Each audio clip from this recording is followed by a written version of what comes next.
मला एक पुस्तिका दिली, हुस्साचारावरती नाही कसं म्हणायचं. त्या नाहीच्या स्वरामध्ये पण खूप गंमत असते. नाही मध्ये एक गोडवा असतो आणि नाही ही शब्द, समाज, हे सगळे जे प्रश्न आहेत, हे महिलांचे प्रश्न. खरं तर माझा जन्म पुण्यात झाला, पण माझं सगळं आयुष्य हे मुंबई, परदेशात शिकले मी. आणि ज्या घरात माझा जन्म झाला त्या घरामध्ये महिला पुरुष ह्याच्यात काही वेगळेपणा असतो हे कधी जाणवलंच नाही.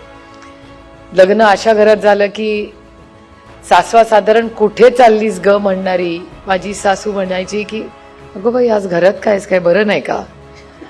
एक दिवस माणूस घरात बसला तर काही बरं नाहीये, इच्छा असू शकते ना कधीतरी घरात बसायची. पण त्याच्यामुळे ज्या समाज व्यवस्थेत माझा जन्म झाला, मी मोठी झाले, तर तो एक खूप वेगळा समाज म्हणूया होता.